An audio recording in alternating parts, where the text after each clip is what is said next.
বিরোধী আন্দোলনের অন্যতম সিপাহসালার সিলেট সদর উপজেলার কৃতি সন্তান, ঢাকা রাজপথ কাঁপানো নেতা, বিশিষ্ট আলিম দ্বীন হযরত মাওলানা মুফতি আলী হাসান মুসামা সাহেবের সুপ্রিয় উপস্থিতি, এই পর্যায়ে আপনাদের সামনে মানবতার মুক্তির সনদ মহাগ্রন্থ আল কুরআন থেকে তাফসীর পেশ করবেন বিশিষ্ট আলিম দ্বীন, কারা নির্যাতিত মজলুম জননেতা মাওলানা মুফতি আলী হাসান মুসামা। এই পর্যায়ে আপনাদের সামনে মহাগ্রন্থ আল কুরআনের আলোকে তাফসীর পেশ করছেন উদীয়মান তরুণ আলিম দ্বীন, সিলেটের গৌরব মাওলানা মুফতি আলী হাসান মুসামা। আলে মাহফিলের পক্ষ থেকে উমারগাঁও খিলফুল ফুজুল সমাজ কল্যাণ সংস্থার পক্ষ থেকে হুজুরকে বিনীতভাবে অনুরোধ করছি মহাগ্রন্থ আল কুরআনের তাফসীর থেকে কোরআন থেকে তাফসীর পেশ করার জন্য। السلام عليكم ورحمة الله وبركاته. السلام. الحمد لله الحمد لله وحده وكفى وسلام على عباده الذين اصطفى. أما بعد فأعوذ بالله من الشيطان الرجيم. بسم الله الرحمن الرحيم. فالذين آمنوا به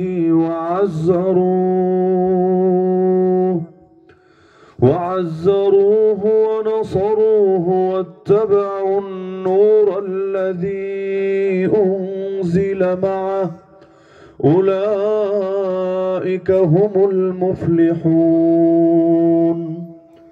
وقال النبي صلى الله تعالى عليه وسلم: لي 5 أسماء: أنا محمد وأحمد، وأنا الماحي الذي يمحو الله بي الكفر، وأنا الحاشر الذي يحشر الناس على قدمي، وأنا العاقب.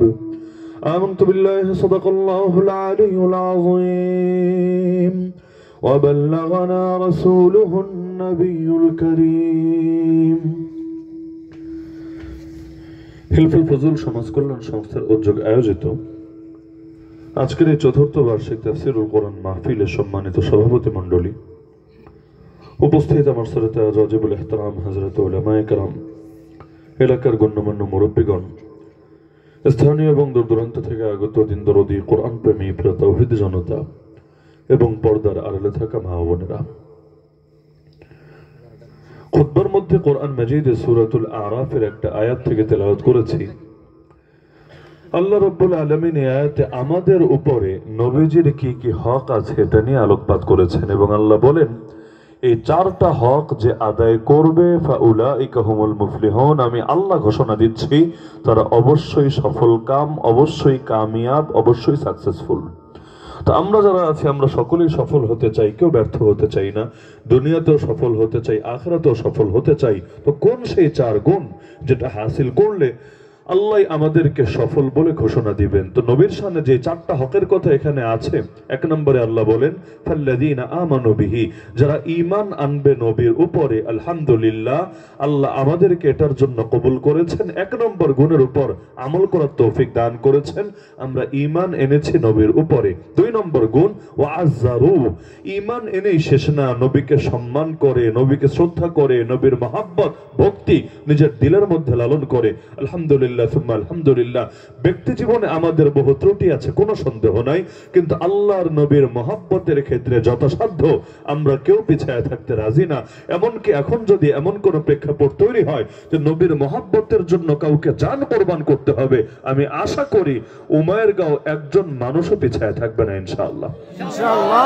3 নম্বর এবং 4 নম্বর, 3 নম্বর গুণ আল্লাহ বলছেন ওয়ানাসরু, শুধু নবীর উপর ঈমান এনেই শেষ না, নবীকে সম্মান আর শ্রদ্ধা করেই শেষ না, বরং আল্লাহর নবীকে সাহায্য করে। আর 4 নম্বর গুণ ওয়াত্তাবাউন নূর আল্লাযী উনজিলা মা, নবীর সঙ্গে আল্লাহ যে নূর নাজিল করেছেন অর্থাৎ কোরআন, সেটার অনুসরণ করে। তো এই 4-এর ভেতরে 1, 2 এবং 4 এটার আলোচনা আজকে করব না, এর প্রয়োজনও নাই, কিন্তু মাঝখানের যে গুণটা আছে নবীকে সাহায্য করা, এটার ব্যাপারে মৌলিক কিছু কথা আলোকপাত করব ইনশাআল্লাহ। নবীকে আমরা আর সাহায্য কি করব? নবীকে সাহায্য করার জন্য তো স্বয়ং আল্লাহ যথেষ্ট ছিলেন। ওয়াকাফা বিরাব্বিকা হাদিয়া ওয়া নাসীরা, তোমার রবি পথ প্রদর্শক হিসাবে এবং সাহায্যকারী হিসাবে যথেষ্ট। এজন্য আমার নবীর শানে সর্বপ্রথম যখন বেয়াদবি করেছে আবু লাহাব, তাব্বান লাকা ইয়া মুহাম্মদ আলি হাযা জামাআতানা, আমার নবী সর্বপ্রথম দাওয়াত দিলেন পাহাড়ে চড়ে উঠে সবাইকে। আরে মনে চাইলে মান, না মনে চাইলে না মান, কিন্তু আবু লাহাব আল্লাহর নবীর আপন চাচা হয়ে নিজের আঙ্গুল উঁচিয়ে উঁচিয়ে ইতিহাসে প্রথম আমার নবীর শানে যখন বেয়াদবি করেছে, জবাব নবীর দেওয়া লাগে নাই, জবাব কোন সাহাবীর দেওয়া লাগে নাই, জবাব দিয়েছেন আল্লাহ নিজে।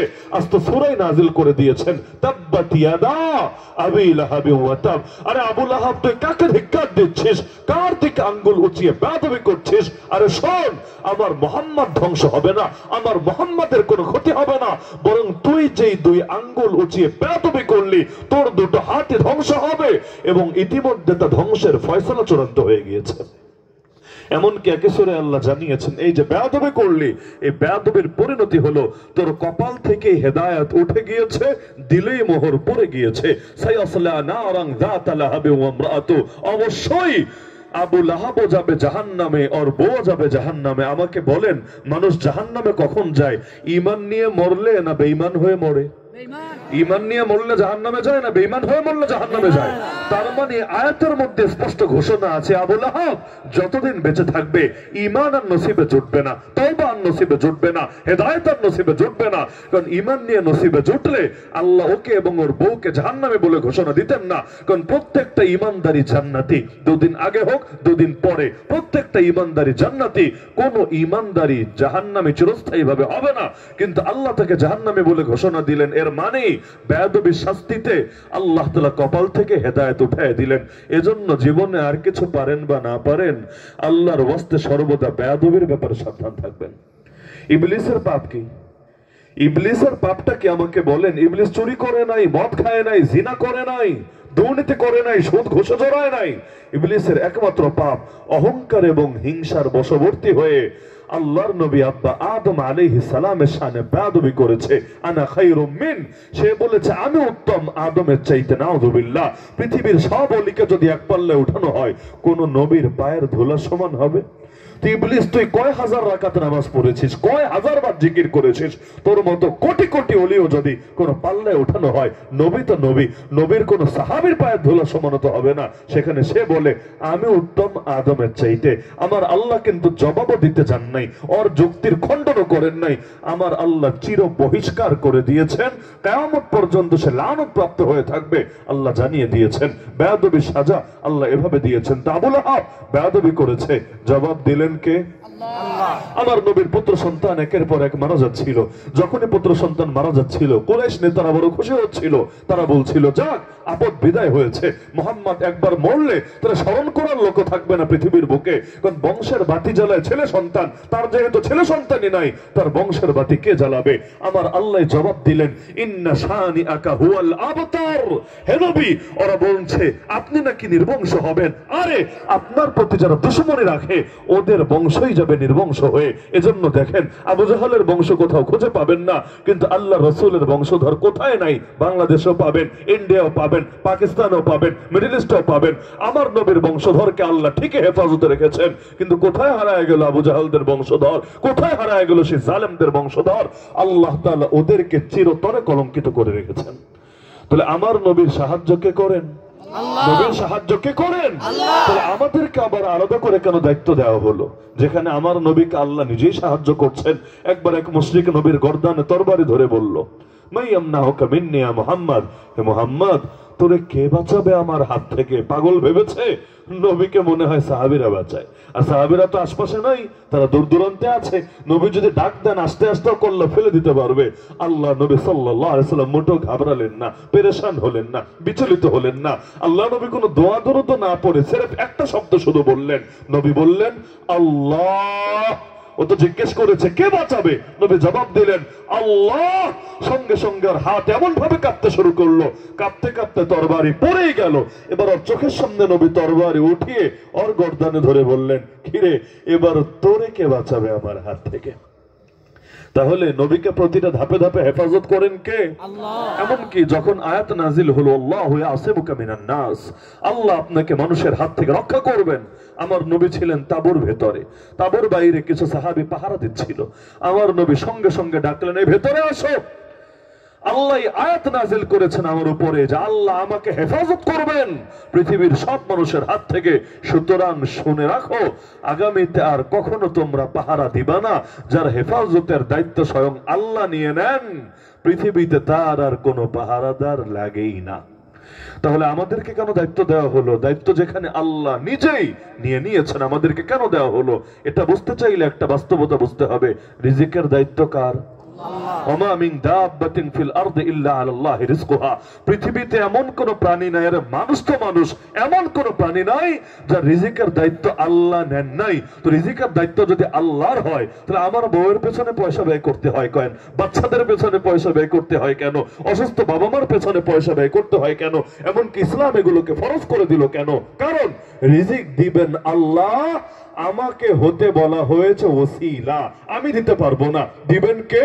আল্লাহ। আমার হাত হয়ে পৌঁছাবেন, আমার কোনো ক্ষমতা নাই দেওয়ার। দিবেন আল্লাহ, আমি হব ওসিলা। বিনিময়ে কি হবে?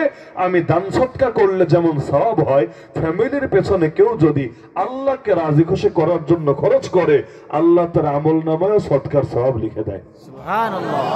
শিফা দেয় কে? তো ডাক্তারের লাভ কি? ডাক্তারের দরকারটা কি?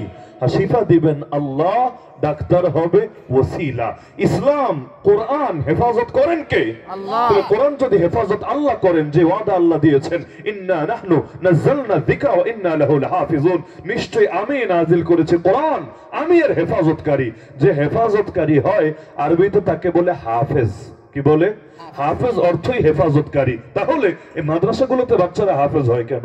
আমরা ছোটবেলায় হাফেজ হয়েছে কেন? কারণ আল্লাহ যেখানে বলছেন ওয়া ইন্না লাহু লাহাফিজুন, ওয়া ইন্না লাহু লাহাফিজুন, কোরআনের হেফাজতকারী আমি, কোরআনের হাফেজ আমি। তাহলে আমাদেরকে কষ্ট করে বছরের পর বছর মাদ্রাসায় পড়ে থেকে আর হেফজখানায় পড়া যত কষ্ট, অন্য কোন পড়া এত কষ্ট না। একদম রাত্রে দেখবেন সেই 3:30টায় গেল হেফজখানার বাচ্চারা পড়ছে, ফজরের পর যাবেন তখনও পড়ছে, দুপুর বেলা যাবেন তখনও পড়ছে, এমনকি মাগরিবের পরে যান তখন তো পড়ছেই, এশার পরে যান তখন তো পড়ছেই। ঘুমায়টা কখন? এমনকি বাচ্চাকালে তো ঘুমের চাপ বেশিই থাকে, বয়স হলে ধীরে ধীরে কমতে থাকে। তাহলে ওই বাচ্চাকালে যে হারে পড়তে থাকে, সারাদিন একই পড়া, সেই কোরআন কোরআন কোরআন, একদম সেই ভোর রাত থেকে শুরু করে আবার ঘুমাতে যাওয়া পর্যন্ত সারাদিন পড়েই যাচ্ছে।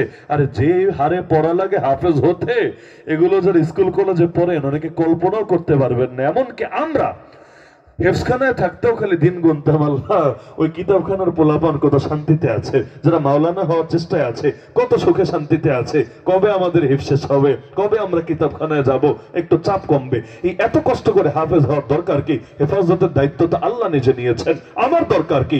দরকার হলো করবেন তো আল্লাহ। আমি যদি হতে পারি ওসিলা, আমার কপাল খুলে যাবে, আল্লাহ তাআলা আমারও দামি বানায় দিবে। কোরআন যেমন দামি, কোরআনের দামে আল্লাহ আমারও দামি বানায় দিবে। যেমন কোরআন রাখি যে রেহালে, আরে রেহাল বানায় কি দিয়ে? কাঠ দিয়ে। কাঠ দিয়ে তো জুতার বাক্সও বানায়, কাঠ দিয়ে তো সোফাও বানায়, কাঠ দিয়ে তো এই যে আমি যেটাই বসে আছি, যেখানে পা রেখেছি, এগুলো বানানো হয়েছে। কই সোফা তো সম্মানিত হতে পারলো না, আরে আমার খাট তো সম্মানিত হতে পারলো না, টেবিল তো সম্মানিত হতে পারলো না, জুতার বাক্স তো সম্মানিত হতে পারলো না। রেহাল সম্মানিত হলো কিভাবে? রেহালের আছেটা কি?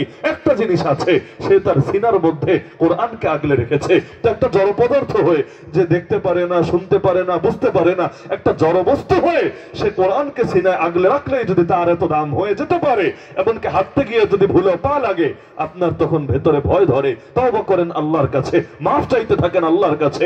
আপনার আশঙ্কা হয় এই বেয়াদবির কারণে আল্লাহ যদি গজব দেয় কতই না খতরনাক হবে। তাহলে একটা জড়বস্তু যদি সিনায় কোরআনকে ধারণ করার কারণে এত দামি হতে পারে, অথচ পড়তেও পারে না, খালি সিনায় রাখে, মানুষ রাখে তো সারাদিন রাখে এমন না, দিনে হয়তো 10 মিনিট রাখে, কেউ হয়তো সপ্তাহে একদিন রাখে, কেউ হয়তো মাসে একবার রাখে, এতেই যদি সে এত দামি হতে পারে, আমি আশরাফুল মাখলুকাত হয়ে এখানে যদি কোরআন ঢুকাতে পারি, জাহান্নামের আগুন আমারে কিভাবে জ্বালাবে, কিভাবে পোড়াবে। তাহলে আমাদের হওয়া দরকার ওসিলা। রিজিক দিবেন আল্লাহ, আমরা হচ্ছে ওসিলা। শেফা দিচ্ছেন আল্লাহ, ডাক্তার হচ্ছে ওসিলা। কোরআন হেফাজত করছেন আল্লাহ, হাফেজ সাহেবরা হচ্ছে ওসিলা। এখন আমাকে বলেন, নবীর ইজ্জত হেফাজত করবেন কে? ইসলামকে পৃথিবীর বুকে বিজয়ী করবেন কে? আমার নবীর আদর্শকে গোটা পৃথিবীর বুকে ছড়ায় দিবেন কে? রাফা'না লাকা যিকরাক, এটা আমার রবের ওয়াদা। ওয়াদা দিয়েছেন তিনি কোরআনে, তিনি করবেনই করবেন। কিন্তু আমি আপনি যদি ওসিলা হতে পারি, আমার আপনার কপাল খুলে যাবে। হয়তো হাসরটাও বেলাল হাবশির সাথে হবে, আম্মারের সাথে হবে, ইয়াসিরের সাথে হবে, সুমাইয়ার সাথে হবে, খুবাইবের সাথে হবে, খাব্বাবের সাথে হবে, নবীর মাজলুম সাহাবীদের সাথে হবে, খুলাফায়ে রাশিদিনের সাথে হবে। কারণ তারা জান কোরবান করেছেন আমার নবীর হেফাজতের জন্য। আমাদের ক্ষুদ্র জান যদি কোরবান হয়, আল্লাহ এই ওসিলায় তো আমাদের মাফ করে দিতে পারেন। আগামীকাল ভোর হওয়ার আগে আল্লাহ চাইলে মসজিদ আকসাকে স্বাধীন করে দিতে পারেন না? আগামীকাল ভোর হওয়ার আগে আমার আল্লাহ বাবরি মসজিদকে পুনরায় জিন্দা করে দিতে পারেন না?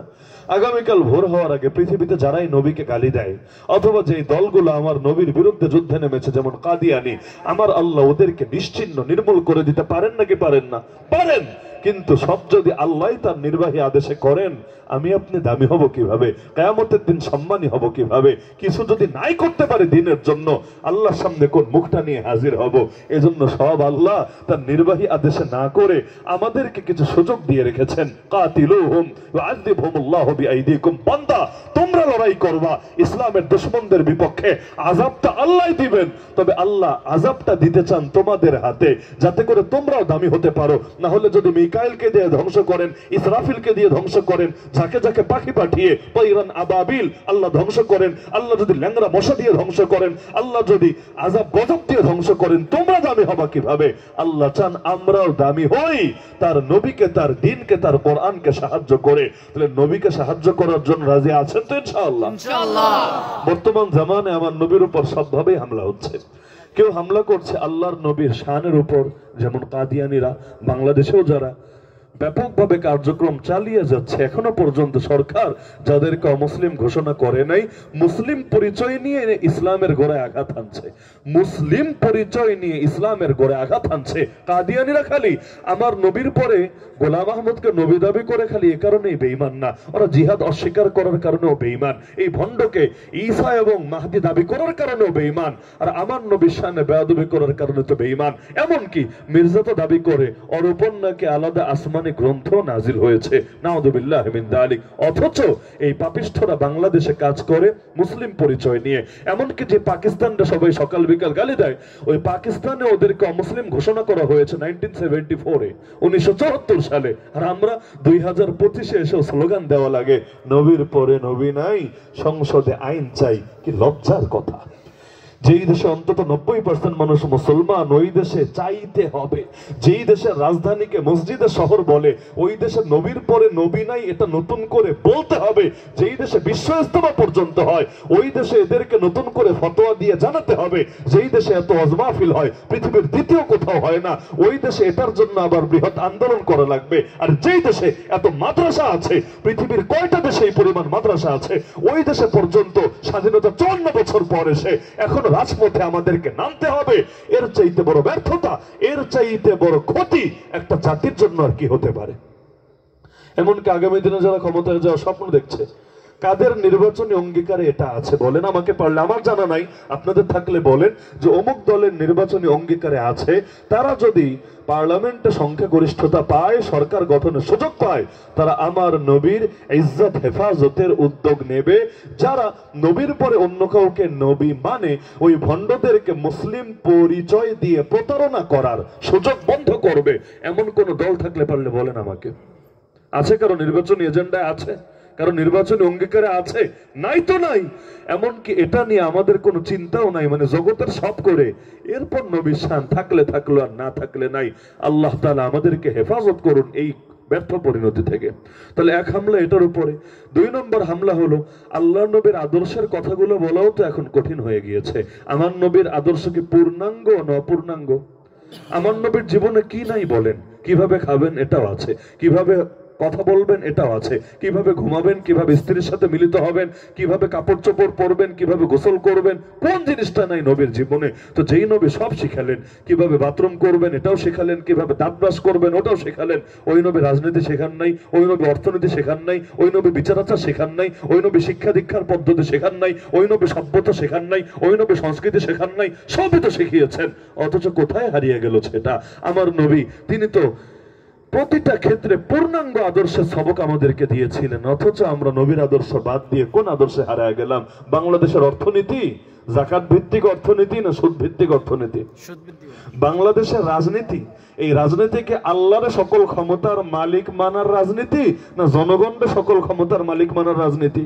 বাংলাদেশের বিচার ব্যবস্থা এটা কি কোরআন সুন্নাহর আলোকে পরিচালিত বিচার ব্যবস্থা, নাকি কোরআন সুন্নাহর সম্পূর্ণ সাইডে রেখে নিজেদের বানানো আর ব্রিটিশ থেকে এবং বিভিন্ন পশ্চিমা দেশ থেকে কপি করা বিচার ব্যবস্থা? এমনকি বিচারকের সামনে যদি কোরআন নিয়ে যান, নিয়ে গিয়ে যদি বলেন বিচারক আমাকে কোরআন দিয়ে বিচার করে দেন না, এতে যদি আমার কল্লা যায় তাও মানি, আর এতে যদি আমার গলায় ফুল পরানো হয় তাও মানি। কারণ সবাই ভুল করতে পারে, আল্লাহ ভুল করবে না। সবাই ঠকাতে পারে, আল্লাহ ঠকাবে না। এভাবে যদি বিচারকরে বলেন কোরআন দিয়ে বিচার করে দেবে না, আরে দেবে তো, তাই না? কোন কোর্টে দিবে? কোর্টের নাম বলেন আমাকে। দিবে না তো দিবেই না, উল্টা বলবে কিরে তোর এত বড় সাহস, তুই আমাদের বিচার মানিস না, তোর আমাদের বিচার ভালো লাগে না? তোর কথায় জঙ্গিবাদের গন্ধ পাওয়া যায়, উগ্রবাদের গন্ধ পাওয়া যায়, মৌলবাদের গন্ধ পাওয়া যায়। নাউযুবিল্লাহি মিন যালিক। এর চাইতে বড় ব্যর্থতা একটা সংখ্যাগরিষ্ঠ মুসলিম দেশের জন্য কি হয়? তাহলে যেই দেশে অধিকাংশ মানুষ মুসলমান, ওই দেশে যদি আমার নবীর আদর্শের এই অবস্থা হয়, এমনকি শব্দগুলো উচ্চারণ করাও তো আজকাল পাপ। যদি বলেন গণতন্ত্র চাই, বলবে মাশাআল্লাহ মারহাবা। যদি বলেন সমাজতন্ত্র চাই, মাশাআল্লাহ মারহাবা।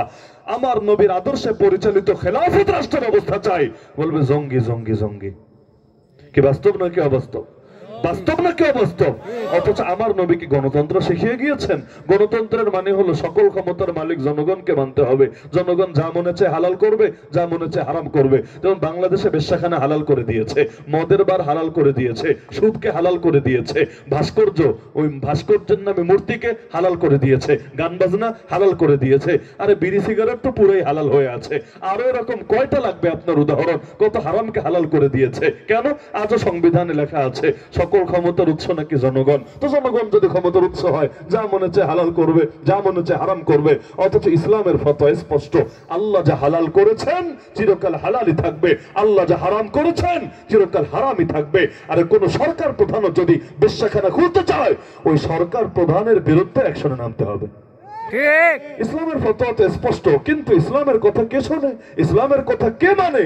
এমনকি এগুলোর ক্ষেত্রে স্বাধীনতা 54 বছরে এসে এখনো পর্যন্ত কাফেরদের গোলামী শৃঙ্খলে কাঁধের মধ্যে পড়ে থাকা লাগে। বাস্তবতা এটাই, 1757-তে ব্রিটিশরা আমাদের উপরে ওদের যে আদর্শ চাপিয়ে দিয়েছে, 1947-এ চলে গেছে ঠিক, কিন্তু আজ 2025-এ এসেও ব্রিটিশের আদর্শই আমাদের উপর চলছে।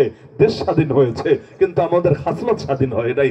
দেশ স্বাধীন হয়েছে, আমাদের খাসলত স্বাধীন হয় নাই। এমনকি এখনো লোকে কি বলে জানেন? লোকে বলে না এই দেশকে ইসলামী দেশ হতে দেওয়া যাবে না। হলে কি হবে? ইন্ডিয়া যদি হামলা করে, আমেরিকা যদি রাগ করে, ইসরায়েল যদি আগ্রাসন পরিচালনা করে, জাতিসংঘ যদি স্যাংশন আরোপ করে, নেটো যদি আমাদের উপরে আবার ক্ষেপে তার বাহিনী নিয়ে হাজির হওয়ার চেষ্টা করে, তখন কি হবে? অথচ হায়াতের মালিক মানে কাকে? মৌতের মালিক মানে কাকে? উপকার ক্ষতির মালিক মানে কাকে? সব যদি আল্লাহকেই মানে, ভয়টাও করা দরকার ছিল কাকে? কারণ আমার রাসূল স্পষ্ট বলেছেন, আল্লাহ তোমার কপালে যা লিখে রেখেছেন, গোটা দুনিয়ার মানুষ যদি এক হয় আর বাইরে কিছু করবে, কিচ্ছু করতে পারবে না। এমনকি কোরআনে আছে কুল্লু ইউসিবানা ইল্লা মা কাতাবাল্লাহু লানা। আরে আল্লাহ যা লিখে রেখেছেন এর বাইরে কোনো কিছুই আমাদেরকে স্পর্শ করবে না। বদরের ময়দানে গিয়ে আবু জাহাল বলেছিল, আজকের দিনের পর এই পৃথিবীতে আর আল্লাহর ইবাদত হবে না। হয় নাই তো আর আল্লাহর ইবাদত, তাই না? হয় নাই? 1500 বছর পর হচ্ছে। আবু জাহালের বন্দনা করার লোক আর খুঁজে পাওয়া যাচ্ছে না। চেয়েছিল আল্লাহরে মিটায় দিবে, আর নমরুদ তো সিঁড়ি বানিয়েছিল একদম আল্লাহরে শেষ করে দিবে। এমনকি মজার বিষয়, ইয়াজুজ মাজুজের নাম শুনেছেন? ওই দাজ্জালের পরে কিয়ামতের আগে ইয়াজুজ মাজুজ আসবে, যাদের মোকাবেলা না ইমাম মাহদি করতে পারবে না নবী ঈসা করতে পারবে। আল্লাহ তাদেরকে বলবেন একটা পাহাড়ের আড়ালে গিয়ে লুকাও। এরপর ওরা এমন ভাবে গণহত্যা চালাবে, ইয়াজুজ মাজুজ একজনও বাকি রাখবে না। ওদের ধারণা হবে দুনিয়া সবাইকে মেরে ফেলেছে। এখন ওরা বলাবলি করবে, আরে দুনিয়ার সবাইকে তো শেষ করলাম, তাহলে আসমানের এদের বাকি রেখে কি লাভ? ওদেরও শেষ করে ফেলি। জমিন খতম, এবার আসমানটাও খতম করি। কারণ মানুষের সিস্টেমে এমন লোভ ধীরে ধীরে বাড়ে, একদিনে বাড়ে না, ধীরে ধীরে বাড়ে। ওই বাংলা একটা কথা আছে না, দাঁড়াতে দিলে বসতে চায়, বসতে দিলে শুইতে চায়, ধাপে ধাপে অগ্রসর হতে চায়। তো জমিনে সবাইকে বাধাহীন ভাবে মেরে ওরা এত খুশি, এখন তারা আসমানে তীর মারতে শুরু করবে। হাদিসে আছে যখন তীর মারবে, আমার আল্লাহর একটা নিজাম আছে, আমার আল্লাহ জালেমকে ছাড় দেন, যদিও মাশাআল্লাহ সবাই জানেন, যদিও ছেড়ে দেন না, তবে সাময়িক ছাড় দেন, যাতে জালেমের পরিণতিটা আরো কঠিন করতে পারেন। তাই এজন্য আমার আল্লাহ ওরা যখন তীর মারবে ফেরেশতা পাঠিয়ে দিবেন, তীরের সঙ্গে একটু রক্ত আর গোশত মাখায় ফেরত পাঠাও। কারণ তীর মারলে তো আর আসমানে চলে যায় না, এক সময় ফেরত আসে। তো মারবে খুব গতি দিয়ে, যখন পড়বে আহা মহা খুশি, রক্ত আসলো কোত্থেকে, গোশত আসলো কোত্থেকে, কাম তো হো গায়া। ওরা মহা খুশি, আসমান খালি হয়ে গেছে, আল্লাহ শেষ, ফেরেশতারা শেষ, মহা খুশি। এবার আনন্দে নেচে উঠবে, ওই নাচতে থাকবে। এর মধ্যে আমার আল্লাহর গজব এসে পুরো ইয়াজুজ মাজুজ গোষ্ঠীকেই একদম বরবাদ করে দিবে। তাহলে দুনিয়ায় কত মানুষে তো কত কিছু চেয়েছে, আল্লাহকে শেষ করে দিবে, রাসূলকে শেষ করে দিবে। আমার নবীর ঘর ঘেরাও করে নাই নবীকে জবাই করার জন্য, আমার নবীর খাবারে বিষ মেশায় নাই নবীকে বিদায় করার জন্য। কোন জিনিসটা বাকি রেখেছে? তো দুনিয়ার লোকে তো চেষ্টা করবেই, কিন্তু বাংলাই বলে রাখে আল্লাহ। তাহলে আমাদের তাকদীর কি আমেরিকার হাতে না আল্লাহর হাতে? আমাদের তাকদীর কি ইন্ডিয়ার হাতে না আল্লাহর হাতে? আরে আমেরিকার হাতেই যদি ক্ষমতা থাকতো, আজকে আফগানিস্তানের আকাশেও আমেরিকার পতাকাই পথপথ করে উঠতো, লা ইলাহা ইল্লাল্লাহর পতাকাও তো ওড়ার কথা না। আর ইন্ডিয়া র আর মোসাদ আর এই ইন্ডিয়া র আর মোদি আর বিজেপি, ওদের হাতেই যদি সব ক্ষমতা থাকতো, এই বুড়া বয়সে আমাদের দিদিকে ঘর ছেড়ে পরের কাছে গিয়ে এভাবে কষ্ট করে দিন কাটানো লাগতো না। বরঞ্চ এখনো দেশে পায়ের উপর পা তুলে বসেই থাকতো, নির্বাচন আসলে তাহাজ্জুদের ছবিও ভাইরাল করতো, আর মাঝে মাঝে কান্না করে চোখ আর নাক মুছে এই দৃশ্য দেখিয়া স্বজন হারানোর বেদনা শুনিয়ে গোটা জাতিকে একটা আলাদা চেতনার ভেতরে রাখতো। কিন্তু কারো হাতে কোনো ক্ষমতা নাই, দুনিয়ায় কোনো কিছুর ফয়সালা হয় না, ফয়সালা হয় আসমানে, ফয়সালা হয় রবের পক্ষ থেকে। তাহলে ইসলামের বিজয় দেবেন কে? আল্লাহ। ইসলামের বিজয় দেবেন কে? আল্লাহ। আমার নবী বলেন শহর বা গ্রামের এমন কোন ঘর বাকি থাকবে না যেখানে আমার আল্লাহ ইসলামের কালেমা নিয়ে প্রবেশ করাবে না, আর সব করবেন আল্লাহ। তাহলে আমাদের দায়িত্ব কি? ওই আগের কথা বুঝলে বুঝবেন, আমাদের দায়িত্ব হলো চেষ্টা করতে হবে, যদি হতে পারি ওসিলা করবেন আল্লাহ, যদি হতে পারি ওসিলা, আমার আখিরাত গড়ে যাবে, আমার জান দামি হয়ে যাবে, আমার মাল দামি হয়ে যাবে। এমনকি কোরআনে বলেন আল্লাহ ব্যবসা করতে চান আমাদের সাথে। কে কে? দুনিয়ার কেউ না, ব্যবসা করতে চায় কে? আল্লাহ। আল্লাহ চায়, আল্লাহ। আমেরিকাতে নেই কেন, আল্লাহ চায়। এখন আল্লাহ কি কিনবে আমাদের থেকে? কাপড় কিনবে না লাইট কিনবে না ফ্যান কিনবে না মাইক কিনবে? আল্লাহ বলেছেন আমি কিনবো শুধু দুই জিনিস, একটার নাম হলো তোদের প্রাণ, দ্বিতীয়টার নাম তোদের সম্পদ। আল্লাহ দুইটা জিনিস কিনতে চান, তিন নাম্বার কিছু নাই। আমাদের জানটা কিনতে চান, অথচ জানের মালিককে আল্লাহ। আল্লাহ চাইলে এমনি নিতে পারেন, কিচ্ছু বলার নাই, মালিক তিনি। সাময়িক আমানত দিয়েছেন ব্যবহার করতে, আমার তো কোনো মালিকানা নাই। এখন যদি তিনি ডাক দেন, আল্লাহর কসম আমার এক সেকেন্ডও থাকার কোনো সুযোগ নাই। আপনাদের ইউনিয়নের কোনো একজন বরেণ্য বুজুর্গ মাহফিল থেকে, আমার এক মাহফিল থেকে ফেরার পথে রাস্তায় ইন্তেকাল করেন নাই, তাহলে সব তো আল্লাহরই হাতে। আল্লাহ যদি এখন ডাক দেয়, আমারে ডাক দেয়, আমি কি পারবো বাড়ি ফিরতে? আমি পারবো বাড়ি ফিরতে? ঢাকা থেকে জম্মু পড়িয়ে ফ্লাইটে আসলাম, এখনো বাড়ি যাইনি। আল্লাহ যদি কপালে লিখে রাখে না ওসামা তুমি বাড়ি যেতে পারবা না, বিশ্বাস করেন আমার কোনো শক্তি নাই, কোনো ক্ষমতা নাই বাড়িতে ফেরার। হয়তো তার আগেই আমার নাম ঘোষণা হবে মৃতদের লিস্টে। আল্লাহ তাআলা কপালে যা লিখে রেখেছেন তাই তো হবে। জগতে তো কিছুই হয় না, সব নিয়ন্ত্রণ করে কে? আল্লাহ। তো করবেন তো আল্লাহ, কিন্তু আমি আপনি যদি ওসিলা হতে পারি ইনশাআল্লাহ দামি হবে। তো বলছিলাম আল্লাহ কিনতে চায় জান, যদিও মালিক তিনি। আল্লাহ কিনতে চায় মাল, যদিও মালিক তিনি। তবে মাগনা কিনতে চায় না, আল্লাহ ঠকায় না। আল্লাহ বলেছেন আমি কিনতে চাই জান্নাতের বিনিময়ে। জান্নাত দিব তোমাকে, তুমি এই দুইটা দিবা আমাকে। তুমি দিবা নগদে, আমিও দিব নগদে। কারণ বাকির নাম ফাঁকি লোকে বলে, বাকির কারবার নাই। তুমি দিবা নগদে, আমিও দিব নগদে। এজন্য যারা শহীদ হয় রক্তের প্রথম ফোঁটা মাটিতে গড়িয়ে পড়ার আগেই আল্লাহ তাদের পাপ মাফ করে। শুধু পাপই মাফ করেন, আল্লাহ তাদের রূহটা নিয়ে জান্নাতের সবুজ পাখির ভেতর ঢুকিয়ে দেয়। সারাদিন ডানা মেলে মেলে জান্নাতে উঠতে থাকে, ফল ফলাদি খেতে থাকে। সন্ধ্যা বেলায় আরশের নিচে এসে রবের উদ্দেশ্যে সেজদায় লুটিয়ে পড়ে। রব জিজ্ঞেস করে বান্দা কি চাও, কি চাও তুমি বলো। বান্দা বলে আল্লাহ আর কি চাওয়ার বাকি আছে, যা চেয়েছি তা তো পেয়েছি, যা কোনোদিন কল্পনায় আসে নাই তাও তো জান্নাতে এসে পেয়ে গেছি। আল্লাহ বলবে আরে বান্দা জানিস না আমি চাইলেই রাজি, না চাইলে নারাজ, তোর চাওয়া লাগবে, কি চাইবি বল। তখন বান্দা বলবে আল্লাহ আর কিছু না, আরেকটা বার দুনিয়া পাঠায় দাও না, আরেকটা বার শহীদ হয়ে আসি, শাহাদাতের মজা নিয়ে আছি। আরে কি মধু আছে শাহাদাতে, জান্নাতি জান্নাত পর্যন্ত ছেড়ে আসার স্বপ্ন দেখে। তা আল্লাহর কাছে জান বেচতে পারলে লস কি আছে। আরে দুনিয়াতে মানুষ কোন জিনিস কেনে, যেই জিনিসের দাম আছে ওটা কেনে, কত জিনিস কেউ কেনে না। আমার আল্লাহ যদি আমার জান কেনে, আমার আল্লাহ যদি আমার মাল কেনে, আমার চাইতে বড় সৌভাগ্যবান কে হবে। কারণ এর দ্বারা প্রমাণ হবে আমার আল্লাহর দৃষ্টিতে আমার জানের দাম আছে, আমার আল্লাহ দৃষ্টিতে আমার মালের দাম আছে। তো এই জানের মালিককে, আল্লাহর মালিকানা ভুক্ত জান আল্লাহকে দিতে রাজি আছেন তো ইনশাআল্লাহ।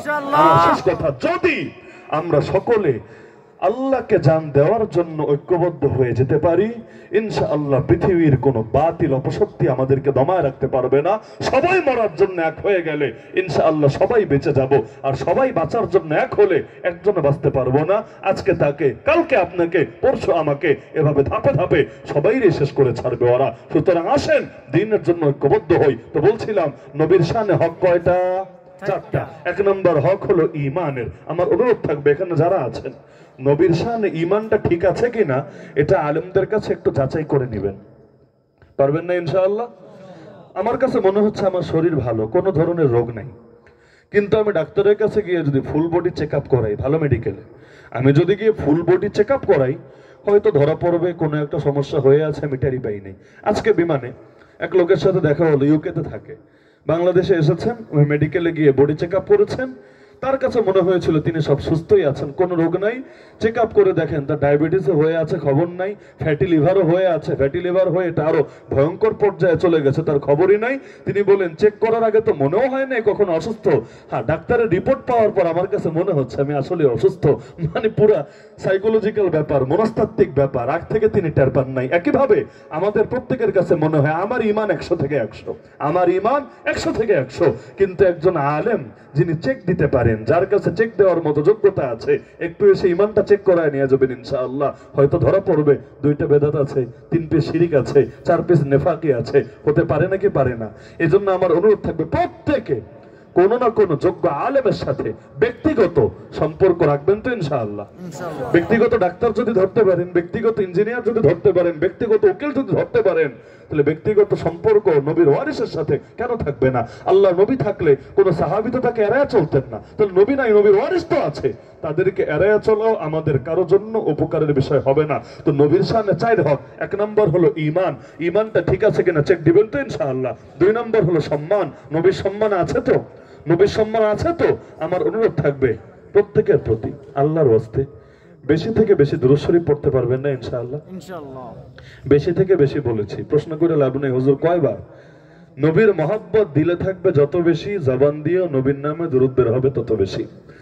যত বেশি দুরূদ পড়বেন নবীকে স্বপ্ন দেখবেন ইনশাআল্লাহ, যত বেশি দুরূদ পড়বেন নবীর রওজা জিয়ারতের তৌফিক হবে ইনশাআল্লাহ, যত বেশি দুরূদ পড়বেন আল্লাহ নবী সাল্লাল্লাহু আলাইহি ওয়াসাল্লাম কিয়ামতের দিন আপনাকে তত বেশি সুপারিশ করবেন ইনশাআল্লাহ, যত বেশি দুরূদ পড়বেন নবীর হাতে হাউজে কাউসারের সৌভাগ্য, পানি পান করার সৌভাগ্য লাভ করবেন ইনশাআল্লাহ।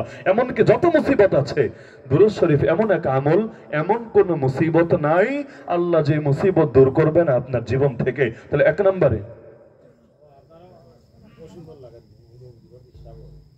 1 নম্বরে ঈমান, 2 নম্বরে নবীর প্রতি সম্মান, তিন নম্বরে নবীকে সাহায্য। নবীকে সাহায্য করার জন্য জান দেওয়া লাগলে দিবেন তো ইনশাআল্লাহ? নবীকে সাহায্য করার জন্য মাল দেওয়া লাগলে দিবেন তো ইনশাআল্লাহ? নবীকে সাহায্য করার জন্য কাফনের কাপড় পরে রাস্তায় নামা লাগলে নামবেন তো ইনশাআল্লাহ? আর 4 নম্বর হলো, শুধু এই তিনটা সীমাবদ্ধ থাকলেই হবে না।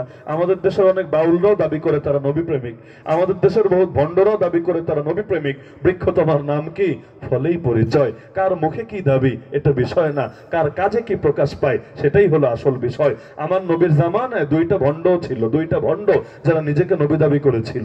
এর মধ্যে একটা হলো আসাদ আনাসি, যাকে এক সাহাবী হত্যা করেছিল, ফাইরুজ রাদিয়াল্লাহু আনহু। কখন জানেন? যখন মদ খেয়ে মাতাল হয়েছিল। একদিকে নিজের নবীও দাবি করে, আর একদিকে মাশাআল্লাহ মদ খায়া মাতাল হয়ে থাকে। আপনি বলতে পারেন মাতাল রে আবার লোকে নবী মানে কিভাবে? আরে এই দেশে যদি গাঞ্জাখোররে লোকে পীর মানতে পারে, এই দেশে যদি গাঞ্জাখোরকে লোকে পীর মানতে পারে, তাহলে ওই দেশে মদ খেয়ে মাতাল হওয়া লোকরাও কেউ কেউ নবী মানতে পারে। তাহলে সুতরাং কে নিজেকে কি দাবি করলো এটা বিষয় না। নমরুদও তো নিজেকে রব দাবি করেছে, দাজ্জালও নিজেকে রব দাবি করব, গোলাম আহমদও নিজেকে নবী দাবি করেছে। ওই দাবিটা বিষয় না, বৃক্ষ তোমার নাম কি, ফলেই পরিচয়। তো নবী প্রেমিক দাবি করার বিষয় না, বাস্তবে দেখা দেওয়ার বিষয়। আপনি আপনার মাকে ডেইলি বলেন, মা তোমাকে ভালোবাসি প্রাণের চাইতেও বেশি, তোমার জন্য প্রয়োজনে সব মাল খরচ করতে রাজি, তোমার জন্য জান দেওয়া লাগলে তাতেও রাজি, কিন্তু মাকে ওষুধের টাকাটাও দেন না। মা অসুস্থ হয়ে বিছানায় পড়ে আছে, তাকে ঠিকঠাক মতো সেবা করতে যা লাগে ওইটাও আপনি করেন না, কিন্তু চাপায় কোনো কমতি নাই, ভালোবাসে উল্টায় ফেলান। এই কথা শুনে তিনি খুব রাজি হবেন আপনার উপর, তাই না? এলাকার মানুষ, সমাজের মানুষ আপনাকে খুব মা ভক্ত বলবে, তাই না? আপনারা বলবে আস্তে একটা ভণ্ড, খালি কলসি বাজে বেশি, এরকম একটা অবস্থা। সুতরাং নবীর প্রেম খালি মুখ দিয়ে বড়াই করে দাবি করলে হবে না। আল্লাহ নবীর সঙ্গে আল্লাহ যা নাজিল করেছেন সে কোরআন এবং সুন্নাহ অনুসরণেও পিছায়া থাকা যাবে না। আপনারা শুরু করবেন 5 ওয়াক্ত নামাজ দিয়ে। রাজি আছেন না ইনশাআল্লাহ? কারণ ঈমানের পর সবচাইতে গুরুত্বপূর্ণ তো এটা। আপনি এত বড় নবী প্রেমিক, ফজরটাই পড়েন না। আপনি এত বড় নবী প্রেমিক, আপনার কয়েক তো কাজা হয়ে আছে, মানে আল্লাহর সঙ্গে ঋণ বাকির কারবার, খাতাটা কত বড় হয়েছে, ওই হুশ আপনার ভেতরে কাজ করে না। আরে এটা আবার কেমন প্রেম রে ভাই? আপনারা তো নিয়ে জাদুঘরে সাজায় রাখা দরকার। নিয়ত করেন, নবীর মহব্বত যেহেতু আছে, আগামীকাল ফজর থেকেই প্রমাণ মিলবে ইনশাআল্লাহ। যুবক ভাইদেরকে বলছি, মুরব্বীদেরকে না, কারণ যুবকরা ঠিক হলে 2-1 মুরব্বী যদি অন্য লাইনে থাকে তার অটো ঠিক হয়ে যাবে ইনশাআল্লাহ। যেমন কোন যুবক ছেলে যদি দাড়ি রাখে, সুন্নতি দাড়ি, ফ্যাশনের দাড়ি না, আজকাল তো আবার দাড়ির বহুত ভার্সন আছে। কেউ যদি সুন্নতি দাড়ি রাখে, কোন যুবক ছেলে, আর তার বাবার সাথে এক জায়গায় কোথাও যায় বেড়াতে, যেতেই তো পারে, কোথাও বেড়াতে গেল, অন্য কেউ জিজ্ঞেস করলো, এ কে, আপনার ছোট ভাই না তো? বাপের কথা, আপনার ছোট ভাই না তো? বাপের ইজ্জতের কি অবস্থা হবে? বাপ চিন্তা করবে, হায় রে, এই পোলার সঙ্গে গেলে মান ইজ্জত কিছু থাকবে না, এর চাইতে এক কাজ করে আমিও দাঁড়িয়ে রেখে দেই, তাহলে অন্তত বয়সটা বোঝা যাবে, একটু ভারতটা প্রকাশ পাবে। এমনকি ছেলে যদি নিয়মিত ফজরের নামাজে আসে, বাপ কয়দিন না এসে পারবে? কয়দিন না এসে পারবে? তো অনেক ক্ষেত্রে আমাদের কাজে দাওয়াত হবে ইনশাআল্লাহ। তাহলে নবীর প্রেমের প্রকাশ অন্তত সবার আগে নামাজ দিয়ে শুরু হোক। অত লম্বা ওয়াজ নসিহতের দরকার নাই, অন্তত নামাজটা ঠিক করেন, বাকিগুলো নামাজই ঠিক করে দিবে ইনশাআল্লাহ। নামাজের এমন পাওয়ার আছে, আপনার গোটা লাইফ স্টাইল, গোটা জিন্দগি চেঞ্জ করে দিবে ইনশাআল্লাহ। আমাদের যুবক ভাইদেরকে হাত জোর করে অনুরোধ করি, টার্গেট করেন ফজরকে, কারণ কঠিনটা যদি জয় করতে পারেন, সহজগুলো এমনি জয় হবে। কঠিনটা যদি জয় করতে পারেন, সহজটা এমনি জয় হবে, ওটা আর আপনার আলাদা মেহনত করা লাগবে না। টার্গেট করেন, আল্লাহ যতদিন হায়াতে রেখেছো, জেনে বুঝে সচেতন ভাবে একদিনও আর ফজর কাজা করব না ইনশাআল্লাহ। রাজি আছেন ইনশাআল্লাহ? অভ্যাস মানুষের দাস, মানুষ অভ্যাসের দাস হওয়া উচিত না। আপনি অভ্যাসের দাস কেন হবেন? ঘুমাতে আগে যাওয়াটাই ভালো, দেরি করা উচিত না। তাও যদি এমন হয় ব্যবসার কারণে, চাকরির কারণে আপনার ঘুমাতে দেরি হয়, সমস্যা কি? ফজরের জন্য মাঝখানে 20টা মিনিট 30টা মিনিট একটু ঘুম ভাঙলে কি এমন সমস্যা হবে? অভ্যাস এভাবে করলে দেখবেন জিন্দগিটা এভাবেই মজা হয়েছে। বেশি না, 40টা দিন, কয়দিন? কয়দিন? 40টা দিন কষ্ট মষ্ট করে নামাজটা কন্টিনিউ করেন জামাতের সঙ্গে, এরপর আর হুজুরের ওয়াজ করা লাগবে না। আপনার এটা ইনশাআল্লাহ বাকি জীবন যতদিন নিজে না ভাঙবেন এমনি চলতে থাকবে ইনশাআল্লাহ। 40-এর আলাদা ফজিলত আছে, এজন্য আমার নবীর হাদিসেও আছে, যে ব্যক্তি 40 দিন তাকবীরুল্লাহর সঙ্গে, তাকবীরুল্লাহ বুঝেন? ইমাম রুকুর তাকবীর না, ওই যেই তাকবীর দিয়ে নামাজ শুরু করে, ওই তাকবীরে যারা ইমামের সঙ্গে জামাতে নামাজ শরীক হবে, মাত্র 40 দিন আল্লাহ দুইটা জায়গা থেকে তাদের নাম কেটে দিবে, এক হলো মুনাফিকের তালিকা থেকে আর এক হলো জাহান্নামের তালিকা থেকে। সুবহানাল্লাহ বলবেন না? তাহলে 40 দিন, তার মানে কি 41 নম্বর দিন থেকে আর লাগবে না? আর লাগবে, ওইটা আর বলে দেওয়া লাগবে না। 40 দিন করতে পারলে বাকিটা অভ্যাসই হয়ে যায় আলহামদুলিল্লাহ। তাহলে 40টা দিন ফজর টার্গেট করা যাবে না ইনশাআল্লাহ? আজকে যারা মাহফিল আয়োজন করেছেন, নামই তো সমাজ কল্যাণ সংস্থা, আমার ধারণা অধিকাংশই যুবক, তাই না? অধিকাংশই যুবক। আপনারাই টার্গেট করেন, 40 দিনের ক্যাম্পেইন করেন। যেই দিন 40 দিন পূরণ হবে এরপর পুরস্কার দেন। সমাজের গণ্যমান্য ব্যক্তিদেরকে ডেকে, চেয়ারম্যান সাহেব আছেন, আরো সদস্য বিভিন্ন সম্মানিত ব্যক্তি, তাদেরকে রেখে পুরস্কার দেন যে আমাদের এই ভাই 40 দিন ফজরের নামাজ পড়েছে। পুরস্কার দিবেন সবার সামনে, ওই জুম্মার দিন ইমাম সাহেবের সামনে, অথবা অন্য কোনো একটা আলাদা অনুষ্ঠান করে। পারবেন না ইনশাআল্লাহ? কি হবে? তারা উৎসাহিত হবে, অন্যরা উৎসাহিত হবে। এভাবে নিয়মিত যদি চালাতে পারেন, সমাজ পরিবর্তন হয়ে যাবে। যেই সমাজের লোকেরা নামাজ পড়ে আর যেই সমাজের লোকেরা নামাজ পড়ে না, কোশ্চিনকালেও সমান হবে না। তো কয়টা গুণ নিয়ে আলোচনা হলো? কয়টা গুণ? আরেকবার রিপিট করি। 1 নম্বর গুণ হলো নবীর উপর ঈমান আনতে হবে যথাযথভাবে। রাজি আছেন? 2 নম্বর গুণ, নবীকে সম্মান করতে হবে যতটুকু সম্মান তার প্রাপ্য। 3 নম্বর গুণ, আল্লাহ নবীকে সাহায্য করতে হবে জান দিয়ে, মাল দিয়ে, সবকিছু দিয়ে। 4 নম্বর হলো আল্লাহ নবীর সঙ্গে যেই নূর আল্লাহ নাজিল করেছেন, সেই নূর হলো কোরআন, সেই নূর হলো সুন্নাহ, সেই নূর হলো শরিয়াত, সেই নূর হলো দ্বীন, সেই নূর হলো ইসলাম, সেই নূর হলো ঈমান। এটাকে অনুসরণ করতে হবে। এই 4 গুণ পেলে ফাউলাইকা হুমুল মুফলিহুন। আল্লাহই বলেছেন আপনাদের নাম ব্যর্থদের তালিকা থেকে কাটা গিয়ে সফলদের তালিকায় উঠবে। সফল হতে রাজি আছেন? সফল হতে রাজি আছেন? হ্যাঁ, আমি নামাজের কথাটা এজন্য এনেছি, এর সাথে সফলতার বিশেষ সম্পর্ক আছে। এজন্য মুয়াজ্জিন ডেইলি ডাকে হাইয়া আলাল ফালাহ, হাইয়া আলাল ফালাহ। ফালাহ অর্থ কি জানেন? সফলতা। আর হাইয়া আলা মানে চলে আসো, সফলতার কাছে চলে আসো। তার মানে মুয়াজ্জিন স্মরণ করায় দেয়, পাগল কই সফলতা খোঁজো? চাকরিতে সফলতা নাই, ব্যবসায় সফলতা নাই, তোমার দুনিয়াদারিতে সফলতা নাই, তোমার ক্ষেত খামারিতে সফলতা নাই, তোমার দোকানে সফলতা নাই, তোমার হোটেলে সফলতা নাই। সফলতা আল্লাহর ঘরে। পেতে চাইলে ছুটে আসতে হবে আল্লাহর কাছে, আল্লাহর উদ্দেশ্যে সেজদায় লুটিয়ে পড়ে নিজের মাথাটাকে তার কদমের সামনে লুটিয়ে দিয়ে এরপর সাহায্য চাইতে হবে তার কাছে, তবেই সফল হতে পারবা জীবনে। তো সফল হতে রাজি আছেন? আল্লাহ আমাদের এই 4টা গুণ হাসিল করে দুনিয়া এবং আখিরাত উভয় জাহানে সফল হওয়ার তৌফিক দান করুন। আমিন। ওয়া আখিরু দাওয়ানা আলহামদুলিল্লাহি রাব্বিল আলামিন। সবাই দরুদ শরীফ পাঠ করি। আরহামার রাহিমিন, আহকামুল হাকিমিন, আয় আল্লাহ আপনি আমাদের আজকের এই কোরআনের মাহফিলকে কবুল করে নেন। আয় আল্লাহ আপনি আমাদের জিন্দেগির অতীতের সমস্ত গুনাহ খাতাগুলোকে মাফ করে দেন। আয় আল্লাহ জেনে না জেনে, বুঝে না বুঝে, প্রাপ্তবয়স্ক হওয়ার পর থেকে প্রকাশ্যে গোপনে যত পাপ করেছি, পাপের সাগরে ডুবে আছি, আয় আল্লাহ সমস্ত পাপ থেকে আপনার কাছে ক্ষমা ভিক্ষা চাচ্ছি। আয় আল্লাহ মেহেরবানি করে নিষ্পাপ হয়ে ঘরে ফিরে যাওয়ার তৌফিক দান করেন। আয় আল্লাহ আমাদের মা বাবা, আপনজন, আত্মীয় স্বজন, মায় মুরব্বী যারা কবরে শায়িত আছেন, প্রত্যেকের কবরে আযাবকে চিরস্থায়ীভাবে মাফ করেন, প্রত্যেকের কবরকে জান্নাতের বাগানে পরিণত করেন। আয় আল্লাহ আমাদের যে মুরব্বীরা এখনো জীবিত আছেন তাদেরকে নেক হায়াত দান করেন। আয় আল্লাহ আমাদের মধ্যে, আমাদের আপনজনদের মধ্যে যারা অসুস্থ সবাইকে শেফায়ে কামেল আজল নসিব করেন। আয় আল্লাহ যারা ঋণগ্রস্ত সবাইকে ঋণ পরিশোধের তৌফিক দান করেন। আয় আল্লাহ যে যে মুসিবতে আটকে আছে সকলকে আপনি সেই মুসিবত থেকে উদ্ধার করেন। আয় আল্লাহ প্রত্যেকের পরিবারে সুখ শান্তি দান করেন। আয় আল্লাহ বারবার হারামাইন শরীফাইন জিয়ারত নসিব করেন। আয় আল্লাহ কবুল হজ কবুল উমরা না করি আমাদের কাউকে কবরে নিয়েন না। আয় আল্লাহ সারা দুনিয়ার মাজলুম মুসলমানদেরকে হেফাজত করেন। আয় আল্লাহ বিশেষ করে প্যালেস্টাইন এবং সুদানের মুসলমানদেরকে হেফাজত করেন। আয় আল্লাহ ইসরায়েলের কালো হাত ভেঙে দেওয়ার তৌফিক দান করেন। আয় আল্লাহ আমেরিকার অহংকারকে ধুলার সাথে মিশিয়ে দেওয়ার তৌফিক দান করেন। আয় আল্লাহ উগ্র হিন্দুত্ববাদীদের ষড়যন্ত্র থেকে পার্শ্ববর্তী রাষ্ট্রের মুসলমানদেরকে আপনি হেফাজত করেন। আয় আল্লাহ আগামীর বাংলাদেশকে ইসলামের বাংলাদেশ বানানোর তৌফিক দান করেন। আয় আল্লাহ আগামীর বাংলাদেশকে কোরআনের বাংলাদেশ বানানোর তৌফিক দান করেন। আয় আল্লাহ আমাদেরকে আপনার দ্বীনের জন্য, আপনার কোরআনের জন্য ঐক্যবদ্ধ হওয়ার তৌফিক দান করেন। আয় আল্লাহ যুবকরা বড় কষ্ট করে আজকের এই মাহফিলকে সফল করেছে। আয় আল্লাহ তাদের প্রত্যেককে জামানের ওমর, জামানের হামজা, জামানের খালেদ হিসেবে কবুল করেন। আয় আল্লাহ যারা দান সদকা করেছে তাদের প্রতিটা পয়সাকে আখিরাতের নাজাতের জরিয়া হিসেবে কবুল করেন। হে আল্লাহ, যে যে নিয়ত দান করেছে প্রত্যেকের দিলের নেক মাকসাদকে পূরণ করেন, জিন্দা মুর্দা সবাইকে মাফ করেন, আসমানে জমিনে সমস্ত বালা মুসিবত থেকে হেফাজত করেন। হে আল্লাহ, আমাদেরকে মৃত্যু পর্যন্ত দ্বীনের খেদমতে লেগে থাকার তৌফিক দান করেন। হে আল্লাহ, মানবতার কল্যাণে নিবেদিত থাকার তৌফিক দান করেন।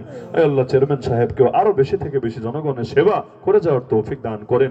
হে আল্লাহ, আপনি নিজেই গায়বী ভাবে গাইড করে তাকে আপনার সন্তুষ্টির পথে পরিচালিত হওয়ার তৌফিক দান করেন। হে আল্লাহ, একটা মাত্র জীবন, সেই জীবন আপনার দ্বীনের জন্য কোরবান করে দেওয়ার তৌফিক দান করেন। হে আল্লাহ, নবীর উপর যথাযথভাবে ঈমান আনার তৌফিক দান করেন। হে আল্লাহ, আল্লাহ নবীর সম্মান, শ্রদ্ধা এবং ভালোবাসায়ও যাতে আমরা সর্বোচ্চ ত্যাগ রাখতে পারি সেই তৌফিক দান করেন। হে আল্লাহ, নবীর নুসরতে প্রয়োজনে জানও যাতে কোরবান করে দিতে পারি সেই তৌফিক দান করেন।